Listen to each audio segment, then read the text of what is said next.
Hello everybody and welcome to another video. My name is Mallory if you are new here. Today I'm going to be using the color wheel as inspiration to find a perfect color palette for the It's the Little Things coloring book by Creative Paula. If you haven't seen her stuff on YouTube, you should definitely go check her out. This book is super cute, so I would highly recommend. I'm not going to go into details of how the color wheel works. If you would like something like that, let me know. They have different options and color combinations on the back, and of course adding tints, shades, blah, blah, blah, blah, blah. So for today, for the first page, I'm going to be doing the Tetrad color scheme, and that is the rectangular version.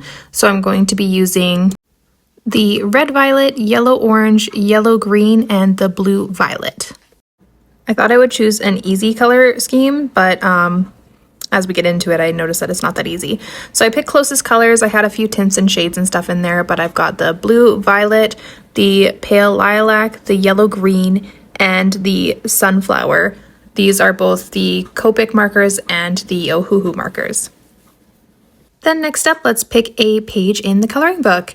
And you know what? I am loving this first one that I just opened up to, so let's go with this one.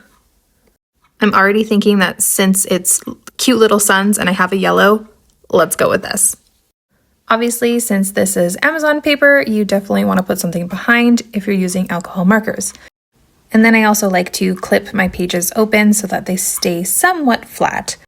Of course, I thought the suns would be the main focus, and I would use the yellow as my main color because you kind of want to choose something as like one primary color and then use your others kind of as like, you know, the supporting roles. So that was what I had in my mind, and I thought that the yellow would really do that. But then you'll see it later on, but the background kind of seemed to take up a lot of that as well. So it was kind of like a conflicting issue. I'll let you guys decide what you think about it near the end, but you'll definitely have to let me know. I always have a battle in my brain about colors and the appropriate use of these colors. So when I was doing some green with the suns, I was like kind of like freaking out in my brain because like that's not normal, that's not what they look like. But I'm trying to let loose on that. Same with the clouds. I'm like, let's choose a color that's like close enough to gray, but I mean, who cares? Like I need to really let that stuff go. And that's kind of why I wanted to do this challenge, because it would let me be looser with the rules and, you know, who cares? So then I started doing the background in the pink.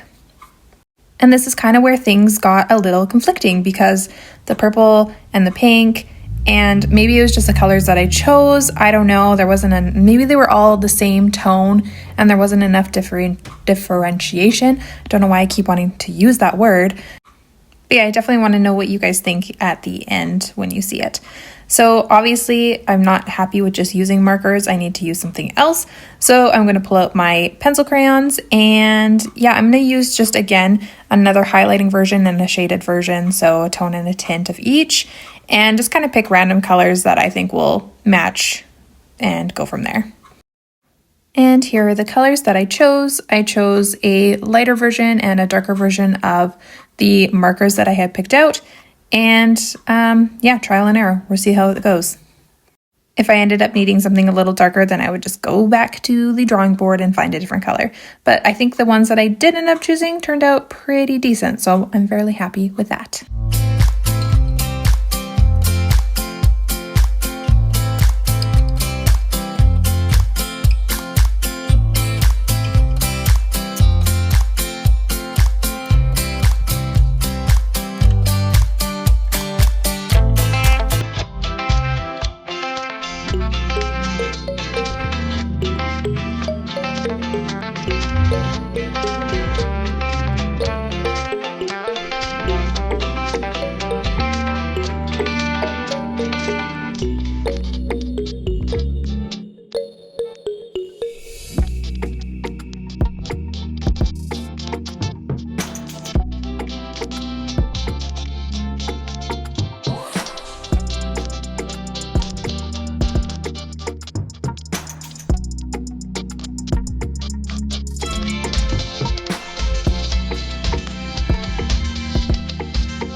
Oh, I just love adding the little highlights in the eyes. I think it really pulls everything together. I also kind of retouched up the black that I had kind of went over as well.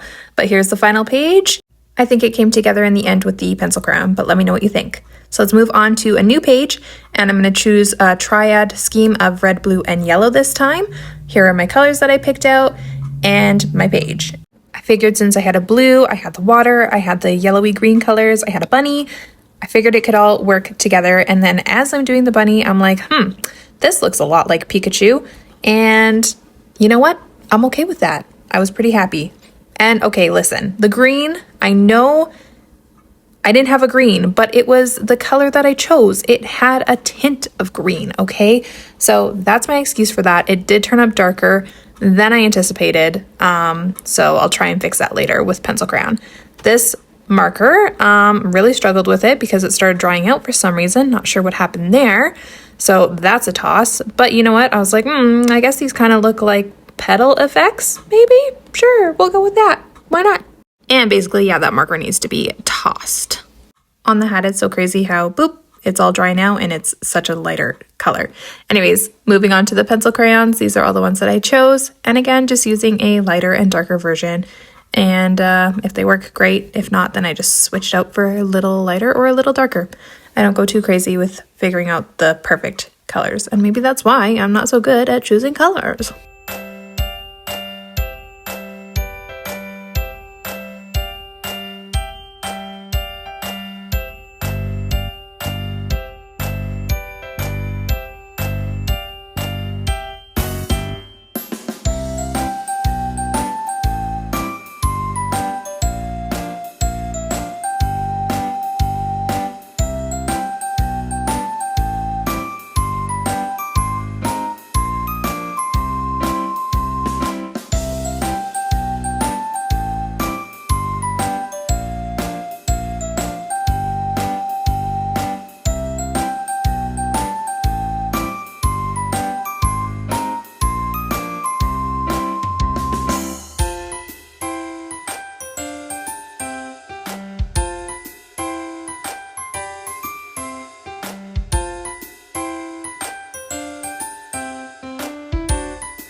And then, of course, you gotta add in those lovely highlights with the horrible Posca pen.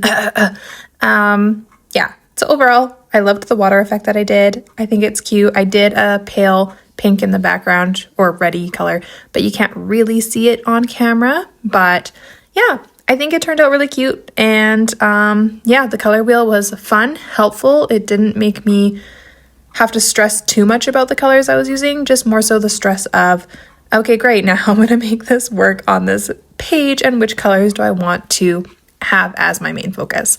As always, thank you so much for watching. I hope you enjoyed this video. See you in the next one. Bye!